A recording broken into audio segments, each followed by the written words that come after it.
आज हम बात करेंगे एक बहुत ही महत्वपूर्ण विषय पर, जिसे समझना बहुत आसान है, खासकर अगर आप 10 साल के बच्चे हों। हम सभी जीवन में अलग अलग तरह की यात्रा करते हैं, लेकिन सबसे खास यात्रा होती है रूहानी यात्रा। इसमें कोई मुश्किल या तकलीफ की बात नहीं होती। ये एक यात्रा है जिसमें हम अपने ईश्वर, अपने परमपिता को याद करते हैं, और ये याद ही हमारी ताकत होती है। आपको ये जानकर खुशी होगी कि हम सब भगवान के बच्चे हैं, और हमारे लिए भगवान ने ज्ञान का खजाना खोला हुआ है। हमें सिर्फ भगवान को याद करना है, बस इसी से हम अपने जीवन में शांति और खुशी पा सकते हैं। इसमें कोई हठयोग या कड़ी मेहनत की ज़रूरत नहीं होती, बस हमें अपने दिल और दिमाग को सही दिशा में लगाना है। आप सोच रहे होंगे कि अगर यह इतना आसान है तो हर कोई क्यों नहीं करता। यहाँ आती है माया, जो हमारे ध्यान को भटका देती है।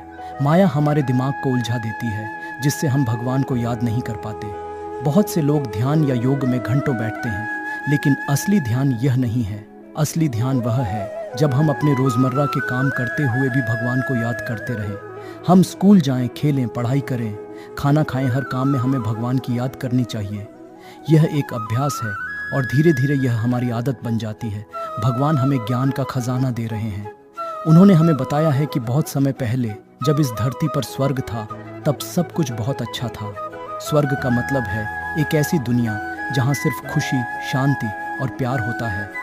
आज हम उस दुनिया को याद करते हैं और भगवान हमें फिर से उसी स्वर्ग में ले जाने के लिए तैयार कर रहे हैं। लेकिन भगवान कहते हैं कि स्वर्ग वापस लाने के लिए हमें खुद को बदलना होगा।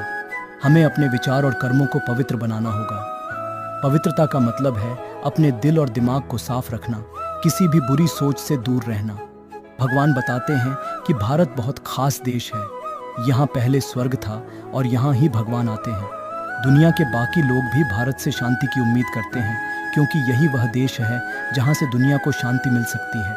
लेकिन आज की दुनिया बहुत उलझन में है। लोग सोचते हैं कि भगवान हर जगह हैं और दुनिया लाखों साल पुरानी है, जबकि सच्चाई यह है कि भगवान एक हैं और दुनिया 5000 साल की है। भगवान कहते हैं कि यह दुनिया अब ख़त्म होने वाली है, लेकिन घबराने की ज़रूरत नहीं है, क्योंकि यह एक नई दुनिया की शुरुआत होगी। जिस तरह एक पुराना खिलौना टूटता है और नया खिलौना मिलता है, वैसे ही यह पुरानी दुनिया खत्म होगी और नई दुनिया यानी स्वर्ग की स्थापना होगी। हमें इस बात की खुशी होनी चाहिए कि हम उस नई दुनिया का हिस्सा बनेंगे।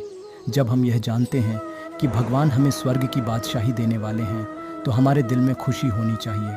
हमें बस यह समझने की ज़रूरत है कि इस दुनिया की चीज़ों से मोह नहीं रखना चाहिए। हमें याद रखना चाहिए कि भगवान हमें देवता बना रहे हैं और इसके लिए हमें मेहनत करनी होगी। भगवान हमें सिखाते हैं कि हमें अपनी बुद्धि और मेहनत से दूसरों की भी मदद करनी चाहिए। जब हम दूसरों को भगवान के बारे में बताते हैं, तो हम उन्हें भी पवित्र और खुशहाल जीवन की ओर ले जाते हैं। ये सेवा भगवान के कामों में सबसे महत्वपूर्ण है, और यह सेवा हमें खुशी देती है, क्योंकि इससे हम खुद को और दूसरों को बेहतर बनाते हैं। भगवान कहते हैं कि हमें हमेशा उन्हें याद करना चाहिए और अपने जीवन को पवित्र बनाना चाहिए। जब हम ऐसा करेंगे तो हमें इस जीवन में और अगले 21 जन्मों में खुशी और शांति मिलेगी। इस दुनिया की हर चीज़ एक दिन खत्म हो जाएगी, लेकिन जो ज्ञान और खुशी हम भगवान से पाते हैं, वह हमेशा हमारे साथ रहेगी। इसलिए अपने जीवन को खुशी और पवित्रता से भरने के लिए भगवान को याद करें और उनकी दी हुई शिक्षा का पालन करें। तो बच्चों, याद रखें, भगवान हमारे साथ हैं और हमें एक सुंदर दुनिया की ओर ले जा रहे हैं। हमें बस उन्हें याद करना है और उनकी सिखाई बातों पर अमल करना है। ये जीवन की सबसे बड़ी यात्रा है और इसे हर कोई कर सकता है, चाहे वह बच्चा हो या बड़ा।